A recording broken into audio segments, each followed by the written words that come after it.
Bobbie Jo Stinnett was a 23-year-old woman with a life brimming with potential. At 8 months pregnant with her first child, a daughter they had named Victoria Jo, she was filled with anticipation. Bobbie Jo was well regarded for her affection towards animals, particularly dogs. Together with her husband Zeb, they bred and sold rat terriers and were actively involved in the dog show community. However, that promising future was abruptly taken from her on December 16, 2004. What began as an ordinary day in the quiet town of Skidmore ended in a horrific scene. She was expecting a visitor that day, a woman she had met through an online forum for dog breeders who expressed interest in purchasing a puppy. Bobbie believed her name was Darlene Fisher. Yet what unfolded next would leave the world in disbelief. Her husband discovered her in a pool of blood, and a newborn girl survived an ordeal no child should ever endure. The town, already burdened by a history of violence, was now faced with yet another tragedy. This is the story of Bobbie Jo Stinnett. Bobbie Jo Stinnett resided in Skidmore, Missouri, a small town nestled within the rolling fields of Nottoway County. It was the type of place where life was serene and doors were seldom locked, home to just a few hundred residents. With her warm smile and gentle demeanor, Bobbie Jo was the kind of person everyone cherished. She lived in a modest white house with her husband Zeb, her high school sweetheart and life partner. Together, they had built a life and a business. For over 3 years, Bobbie Jo had been operating a small dog breeding business from their home, focusing on raising and showcasing rat terriers. She was not only skilled but also deeply passionate about her work. Their enterprise, Happy Haven Farms, was not merely a casual hobby, it was a serious and proud undertaking. They participated in dog shows, kept meticulous breeding records, and communicated with clients online. In breeder circles, Bobbie Jo was recognized as a responsible, dedicated, and kind individual. It was through this work that she had established a small yet significant network connecting with individuals from across the nation via message boards and forums focused on rat terriers. She was engaged, responsive, and reliable. And while dogs played a major role in her life, something even more significant was approaching. Bobbie Jo was 8 months pregnant. She and Zeb were anticipating the arrival of their first child, a baby girl they had already named Victoria Jo. They had been preparing for months. The nursery was set up. The crib had been put together. Tiny clothes were neatly folded. Friends and family remarked that Bobbie Jo couldn't stop talking about her daughter. She was enthusiastic, anxious, and hopeful. All the feelings of a first-time mother who had longed and worked for this moment. She was merely weeks away from cradling her baby in her arms. Unbeknownst to her, someone was observing. Someone who did not perceive a joyful young mother, but rather an opportunity. Lisa Marie Montgomery. Lisa resided several hours away in Melbourne, Kansas. On the surface, she too was a wife and a mother. However, beneath that facade lay something broken, something far more perilous than anyone around her could fully comprehend. Lisa's life had been marred by relentless trauma. Born into a profoundly abusive environment, she suffered years of sexual assault at the hands of her stepfather. Abuse that commenced when she was merely a child and persisted into her adolescence. Her mother, instead of safeguarding her, frequently directed her anger onto Lisa herself. By the time she attained adulthood, the scars were etched deep within her psyche. She navigated through 2 marriages, gave birth to 4 children, yet the emotional and psychological burden never lifted. Lisa was ultimately diagnosed with bipolar disorder, depression, and PTSD.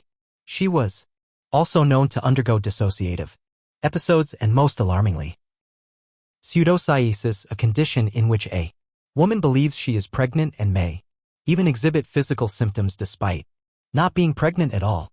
Moreover, Lisa did not merely endure in silence. She lied repeatedly. She feigned pregnancies. She informed people of her pregnancy when, in fact, she was not expecting. She purchased maternity attire, fabricated sonograms, and orchestrated due dates. On several occasions, she persuaded those around her that she was on the verge of giving birth. When the anticipated date arrived and no baby was present, She concocted heartbreaking tales of miscarriages or stillbirths. This behavior became a recurring pattern, one that was profoundly disturbing. In 2004, she told her new spouse, Kevin Montgomery, that she was pregnant once more, with a due date in December. She even presented him with counterfeit ultrasound images. She upheld the deception with unwavering conviction. However, as December drew near and her body exhibited no signs of genuine pregnancy, Lisa became anxious. The fantasy she had created was beginning to unravel. She required something, anything, to validate her illusion. It was then that she encountered Bobbie Jo online. They connected via a dog breeding forum. Lisa adopted a pseudonym, Darlene Fisher. She reached out to Bobbie Jo with inquiries about puppies, engaging in friendly dialogue and sharing common interests. Bobbie Jo, being generous and trusting, replied without any suspicion and permitted her to come for a visit. But why would she? It was merely another woman from the community she cherished. Yet Lisa had no genuine interest in puppies. Her purpose was not to acquire a dog, she was there to obtain a baby. On the morning of December 16, 2004, Bobbie Jo Stinnett was at home caring for her dogs, responding to messages from fellow breeders and likely anticipating the imminent arrival of her baby girl. There was nothing out of the ordinary in the atmosphere, no alarms, no warnings, but somewhere down the highway a sinister plan was taking shape. Lisa Montgomery had departed from her residence in Melvin, Kansas early that morning. She got into her red Honda and commenced the lengthy drive northeast. More than 175 miles of highway, cornfields, and two-lane roads spanned across the heartland. She carried with her everything she believed was necessary, a rope, a knife, and a lie so deeply ingrained in her mind that it had become her reality. The journey lasted for hours, yet she was fully aware of her destination. She possessed directions to Bobbie Jo's residence, a modest white house located on Elm Street. Lisa had planned to meet her under the alias Darlene Fisher, feigning interest in one of Bobbie Jo's puppies. This was a cover that had been constructed over several weeks of emails and online discussions. Bobbie Jo, who was 8 months pregnant and unaware of the impending danger, had no reason to be wary. She had previously welcomed dog enthusiasts into her home. Neighbors would later recall seeing the two women together for a brief moment, conversing at the front of the house before stepping inside. Everything seemed perfectly ordinary. However, what transpired next would occur in mere minutes yet leave an indelible mark on the town. Once inside the residence, Lisa shut the door behind her. The precise words exchanged and the speed at which events escalated remain unknown, but it is clear that at some point, she produced a length of rope and encircled it around Bobbie Jo's neck. The ensuing struggle was fierce. Bobbie Jo fought for her life with desperation and ferocity. She clawed at her assailant and screamed so loudly that a neighbor would later describe it as the sound of a distressed animal. Yet it was Bobbie Jo, battling, gasping, and ultimately succumbing in Lisa's grasp. Investigators would later discover clumps of her own hair torn from her scalp in a final act of resistance.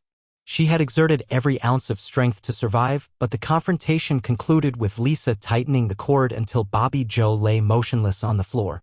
Then came the most horrifying aspect. Lisa retrieved a knife, likely from Bobbie Jo's own kitchen, and began to operate on her abdomen. There was no anesthesia, no surgical instruments, no expertise, only a crude and bloody effort to extract the unborn child from her womb. The act was as barbaric as it was surreal. Lisa sliced through flesh and muscle with a methodical desperation, prying the baby from her mother's body. Victoria Jo, mere weeks away from birth, was abruptly thrust into the world, bloody and crying. Her mother, still on the floor, would never again open her eyes. Lisa wrapped the infant in a blanket, cleaned her as best as she could, and fled the house with the newborn cradled in her arms. She stepped outside into the cold Missouri air, holding someone else's child as if she had just given birth herself. She drove away, disappearing down the same road she had arrived on. Back in Skidmore, the silence returned. The house remained quiet. The dogs barked, and no one yet knew that something horrific had occurred behind that white door. In Melbourne, Lisa's deception came to fruition. She cradled Victoria, informing Kevin and neighbors that she had given birth that day. Her joy was intense, her narrative fragile. She asserted a home birth, no hospital, no records. Some accepted her story while others were skeptical. A neighbor, feeling uneasy, remarked on the babies Remarkable health for a newborn. It would be nearly an hour before Bobbie Jo's mother, Becky Harper, would arrive. Expected for a visit, but what she discovered instead was a nightmare. Her daughter's body on the floor, blood everywhere. The call she made to 911 that day was raw and frantic. She's laying on the floor and there's blood everywhere. The dispatcher struggled to comprehend. There was no baby, just the body of a young mother who had been brutally murdered. The baby was missing. Zeb Stinnett also found his wife's body when he returned home for lunch. The illusion was complete. The crime was committed. But the lie had only just begun. Sheriff's deputies were the first to arrive, followed by local police, then the Missouri State Highway Patrol, and soon the FBI. Federal agents entered that modest home and immediately recognized the gravity of the situation. This was not merely a murder. This was an abduction. The victim was not only Bobbie Jo Stinnett but also her unborn daughter. A full-scale Amber Alert was issued. An extraordinary action, considering the child had never been seen outside the womb. There was no photo to circulate, no name to announce. Just one chilling fact. Somewhere out there, a newborn was alive, if only barely, in the hands of the woman who had killed her mother to take her life. However, in the pursuit of a killer, Bobbie Jo had not left her investigators empty-handed. She had been cautious, thoughtful. Every aspect of her dog breeding enterprise was meticulously recorded online. Messages, emails, photographs, contacts, and there on a rat terrier message board known to fellow breeders was a name, Darlene Pfizer. The FBI's cyber team promptly initiated the tracing of the messages exchanged between Bobbie Jo and this alleged Darlene. They meticulously examined the posts, timestamps, and email headers. They tracked the IP addresses. What surfaced was not a breeder. It was not a customer. It was a phantom, a digital pseudonym created for a singular purpose: to get close to Bobbie Jo. Within hours, the signal directed to Kansas. Melvin, a rural community in Osage County, and the individual behind the keyboard, Lisa Marie Montgomery. She had adopted a fictitious name, yet her digital fingerprints were ubiquitous. The email associated with the alias had been registered under her name months prior. Investigators uncovered that she had researched cesarean sections, childbirth methods, and even dog breeders in Missouri. They learned about her background, her history of deceit, of fabricated pregnancies, and of profound mental illness. The image forming was chillingly evident. This was not a spontaneous act. It had been meticulously calculated and planned. And now she possessed what she desired. Armed with this intelligence, federal agents acted swiftly. Time was of the essence. The baby was alive, hopefully, but at risk. Dehydration, infection, exposure all presented immediate dangers. There was no time for hesitation. By the following morning, less than 24 hours after the murder, authorities knocked on the door of a modest ranch-style residence in Melbourne. Inside, Lisa Montgomery answered with composure. She was holding a baby girl.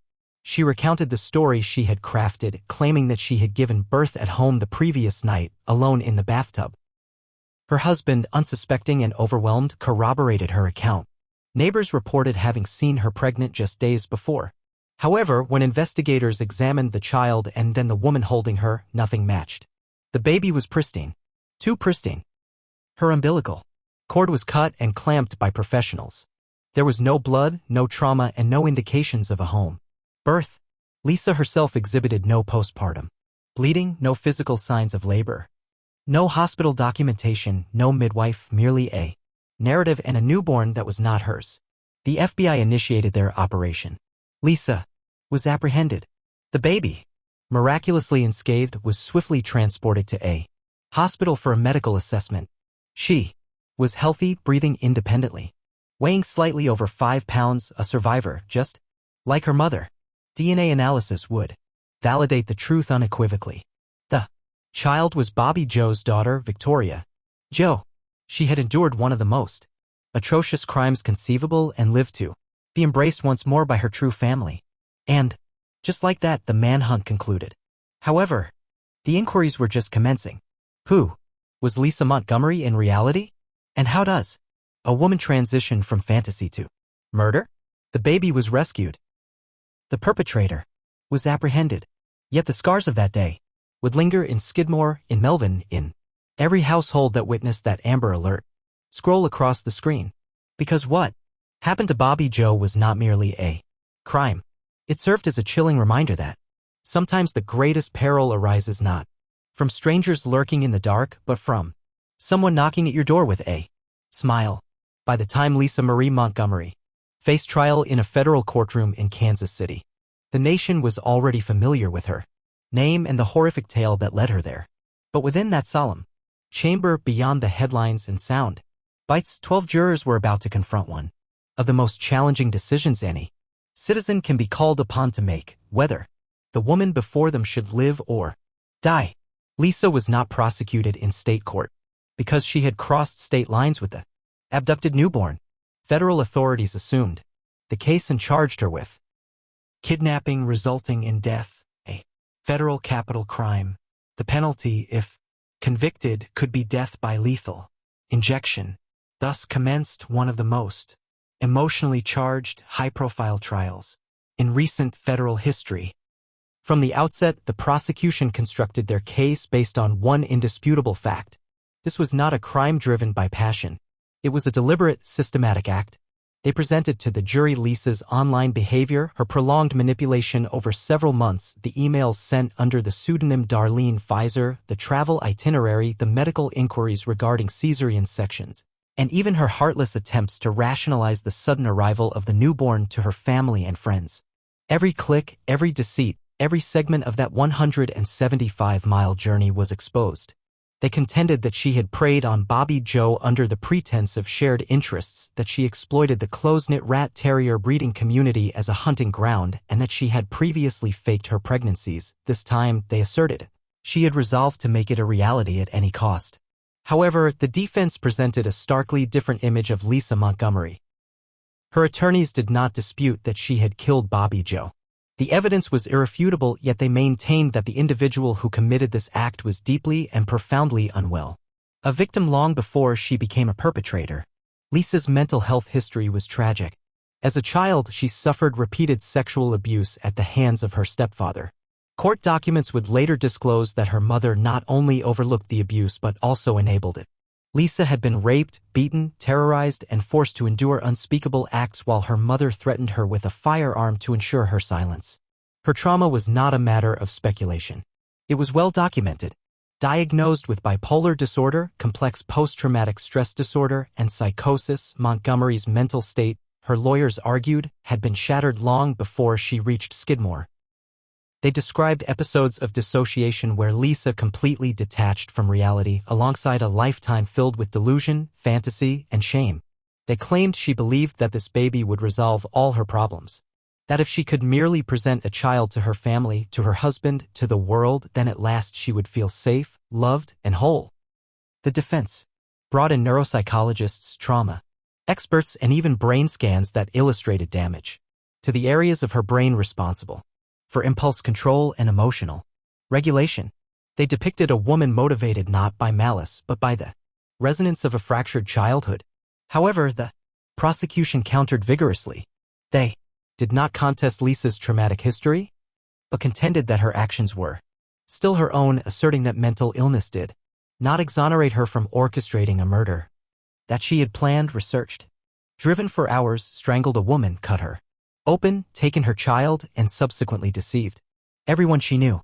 They urged the jury to reflect on the victim, not only Bobbie Jo, but also Victoria Jo, a child forcibly removed from the womb, a father left to enter the remains of his wife and raise his daughter alone. When the verdict was announced, the room was filled with a sense of guilt, and with it the recommendation was death.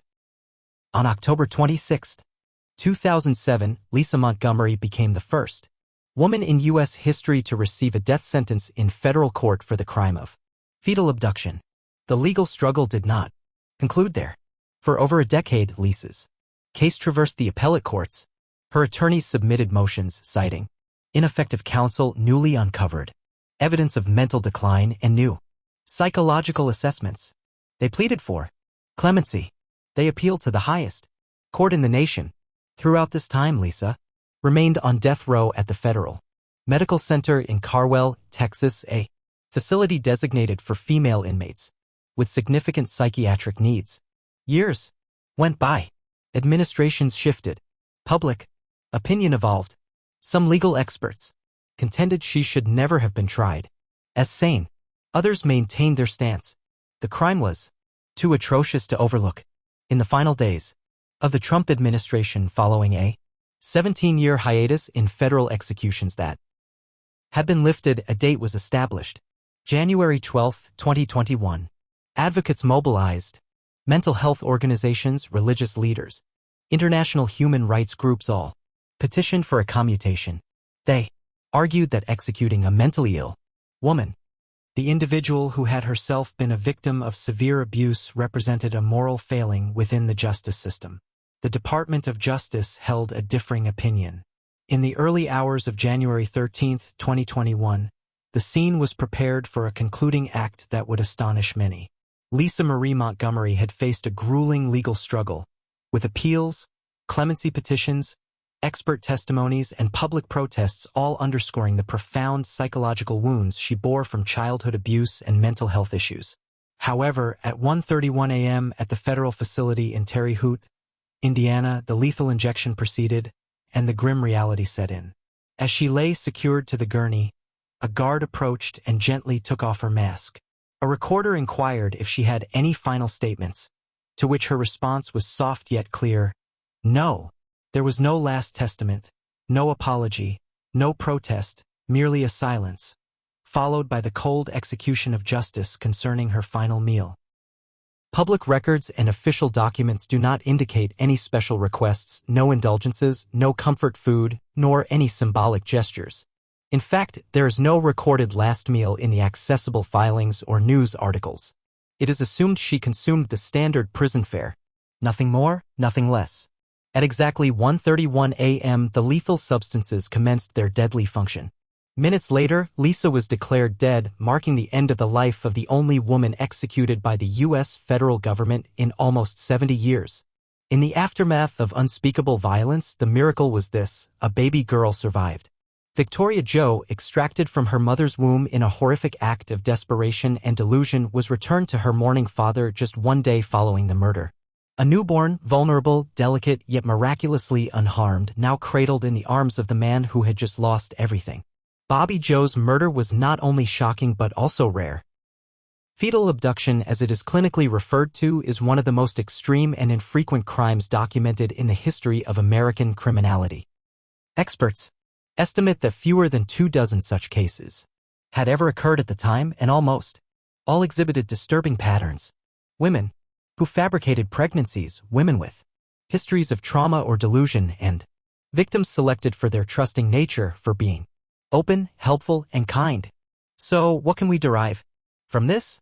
Perhaps it is a renewed commitment to understanding the invisible scars that individuals carry, to examine more closely not just the surface of someone's behavior but the narrative beneath.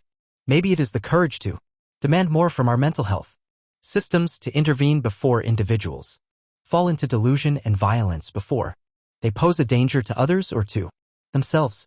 Or perhaps it is something more subdued, a call to protect one another. To remain cautious, yes, but also compassionate. Bobbie Jo deserved a long life. She deserved to hear her daughter's first words, to witness her first steps, to experience the joy of everything that would follow. That opportunity was stolen. Yet her memory lives on, not only in court records or headlines, but in the growing heart of a little girl named Victoria Jo, who continues on with her mother's spirit woven into every milestone she achieves. If you have listened to this story and felt anger, that is valid. If you felt sorrow, confusion, or even fear, those feelings are natural. But let those emotions drive us towards something better. What are your thoughts? Does Lisa deserve the death penalty? What could have led her to engage in such cruelty? I would like your opinion in the comments section. And please remember to subscribe and click the like button for more chilling true crime stories.